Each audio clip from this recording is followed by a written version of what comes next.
For more on this, as the Trump administration has now set a new goal of 3,000 illegal immigrant arrests a day, let's bring in former acting ICE director and former federal prosecutor Jonathan Fahey. Jonathan, thanks for joining us this afternoon. Thank you.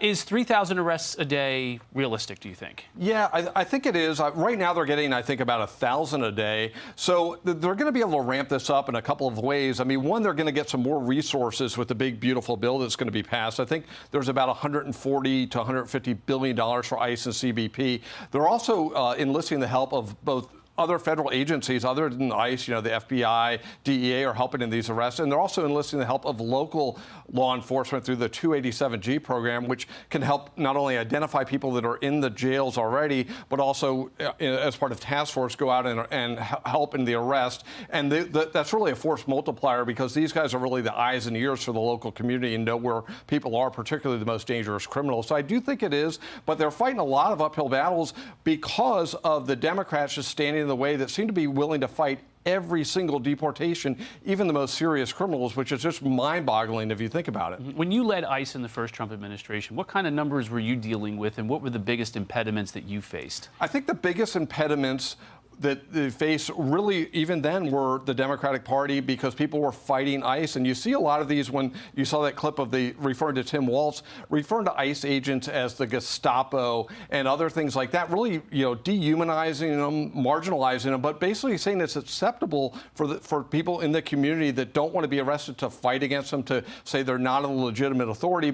But so the numbers that, they're going to be able to achieve they're going to have to, again, work with everyone involved and also get more funding, get more resources, but they're going to be able to do so, and they were able to get about the same numbers before. So I think they'll be able to get a higher number with all these other things coming together. There's an international component here, too, because when you arrest someone, if their country doesn't take them back, you can't really deport them unless you have somewhere to deport them to. How much of a challenge is that?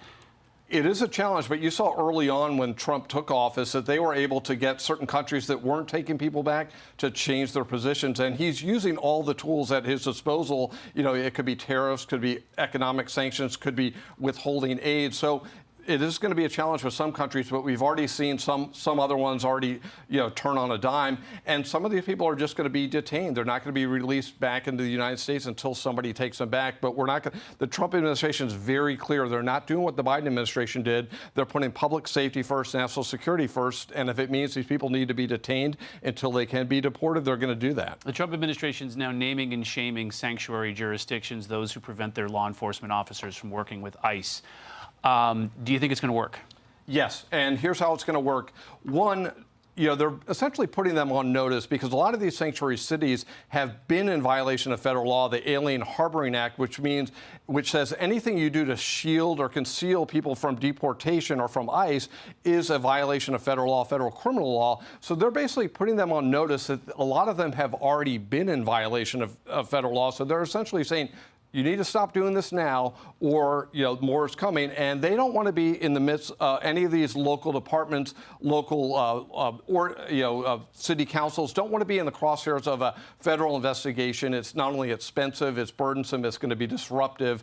So I think a lot of them are going to change their tune. And unfortunately, the ones that don't, they're going to be made an example of, and rightfully so. If they are actively not only shielding illegal aliens from being deported, but they are putting dangerous criminals back out on the street simply to thwart the Trump administration or put the thumb in his eye. And it really is shameful because you see in Boston with Bill Melugin's reporting, these are dangerous criminals that they're putting back on the street. It's really mind-boggling, and you hear about these sort of 80-20 issues. I think this is probably a 95-5 issue, and the only people that really seem to be in favor of this are the Democratic Party, and they're really putting the citizens at risk in order to advance their political agenda. Jonathan Fahey, thanks for joining us. Thank you.